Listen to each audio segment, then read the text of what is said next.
Hi everyone, welcome. I'm down here in my wormery, and usually I use only a single label to mark my bins, but here I've got two labels going on. And I guess the main reason for that is because I sort of went through a little bit of a restart with this bin 8 days ago. Not even 8 days ago. 8 days ago was the last time when we checked in on this bin and gave it some food. According to my records, it was actually 22 days ago when I did what I refer to as sort of a restart in this bin. There was all kinds of weird stuff going on in this bin. Things got too damp. The conditions became what I believe to be anaerobic. And because of the absence of oxygen, all this anaerobic bacteria, I believe, took over. It, started suffocating the worms in there. Something that I've had happen in a number of my bins lately. But in the case of this bin, I took action a little earlier than I had in the past, and I had set up a portion of the bin as sort of a retreat location where the worms can escape to get away from the fouled material, and then I eventually ended up extracting the fouled material.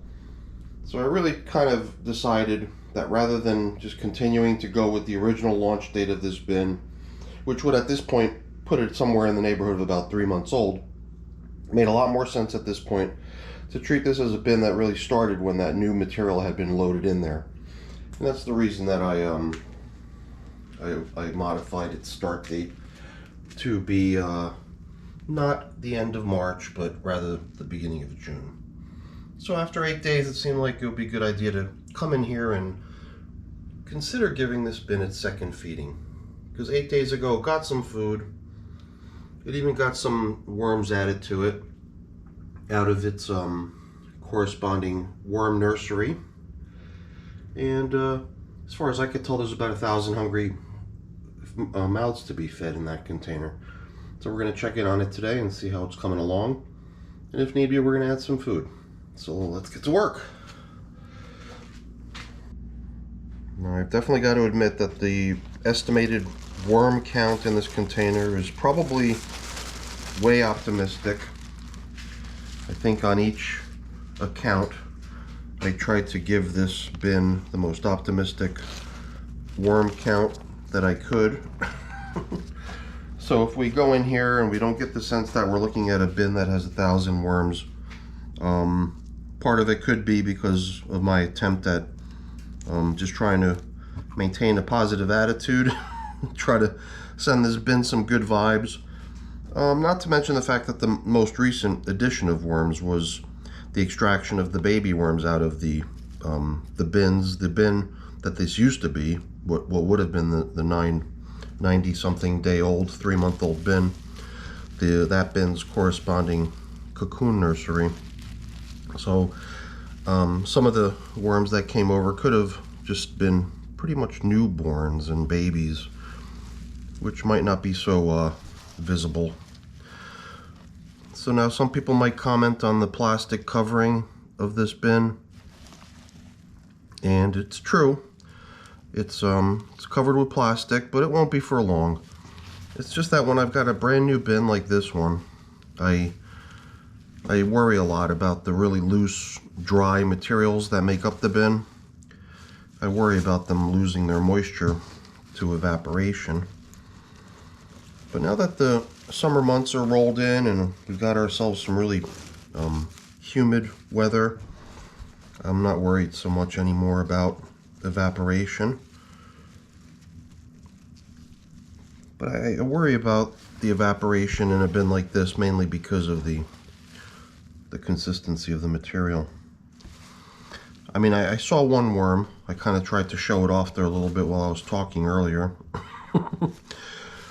But like I said earlier, we're not seeing signs of your typical 1,000 worm count bin.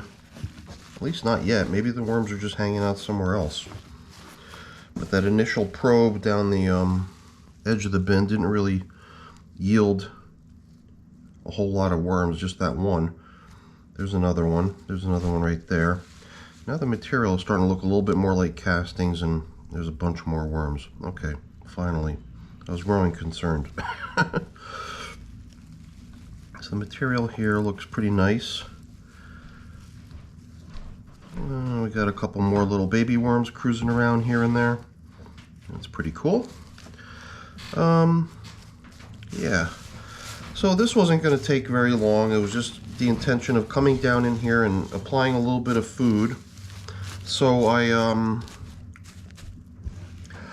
was just really wanting to do a quick examination of the feeding zone, just to see what kind of remnants I see of the previous feeding before coming down here, not knowing exactly how to size today's feeding based on, I guess, you know, the optimistic count. Do I really have 1,000 worms in here? Are they really going through their supply of food as a population of 1,000 worms normally would? Seems like they're doing a pretty good job. I mean, what I'm seeing here is a mango seed, which is something that always takes quite a while. But other than that, I'm only seeing worms and some mushy bedding material and a number of castings down the middle. And down the middle over here is where this last feeding would have been applied. So it does seem like they've done a pretty good job doing away with the food that was put in here. I really don't remember if it was a lot or how much it was. I might have gone sparing on the application of food last time, not knowing what to expect from the population that inhabits this system. But it does seem like an opportune time to come back in here with a little bit more and bolster the food supply in here. But I am glad to see that there's a pretty good number of worms. A lot of them are small worms, as you can see. Oh, here's a banana peel and the stem. So we found another piece of leftover, but certainly not much, so that's a really good sign. So I'm gonna give this sort of an average feeding, I believe, today. I certainly don't want to go overboard and have a glut of food in here and have this stuff just sit around.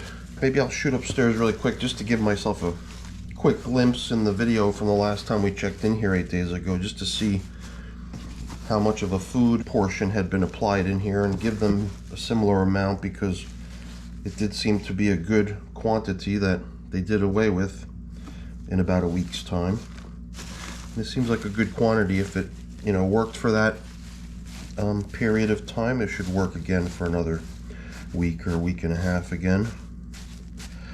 So I'm gonna take a brief pause while I head upstairs to pull some stuff out of my freezer that we can drop in here and feed this worm population with.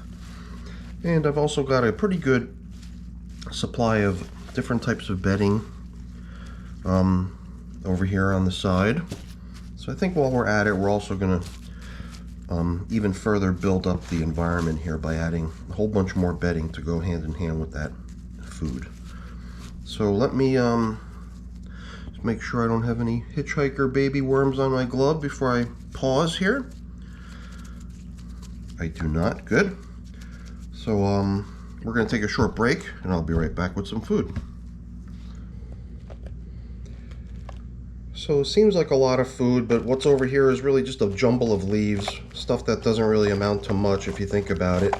You can tell from the weight too, but in addition to these leaves, there's some frozen carrots here. Some of them have really developed a large mound of frost attached to them, so they're bringing a little bit of extra dampness with them at the same time. We even have got like a whole cucumber here. It's a nice bonus. More moisture. A whole bunch of strawberry tops. I believe, yeah, here it is. An entire banana peel. So it's not even that skimpy of a feeding, especially when you factor in all this coffee too. So we're going to lay down a little bit of bedding beneath the feeding. We've got a bunch of shredded paper here that I processed the other day. It's a combination of shredded newspaper as well as shredded paper bag. So I wanted to lay some of that down as a little bedding boost, because lately bedding has been the main focus in most of my systems, trying to use bedding to Make sure that the material has good airflow, and it seems to be working so far. So we're gonna just knock on wood, not jinx it by predicting its outcome in too favorable a fashion until we actually see some evidence that that's really where it's headed. So I guess this bedding is going to also help protect any worms that might be right beneath it from being, you know, covered in freezing temperature stuff. I always had the feeling like worms could pretty easily get away from stuff that they're not comfortable being around, like, you know, frozen materials. But I think somebody in the comments of one of my videos made mention of how they observed a bunch of worms that the application of frozen food appeared to have caused their death. So it kind of made me question whether, you know, plopping frozen stuff right on top of a worm is a good idea. So I just figure a little bit of caution is probably not a bad idea, just to make sure I'm not knocking out any unsuspecting worms that might be cruising around underneath the food that I'm applying.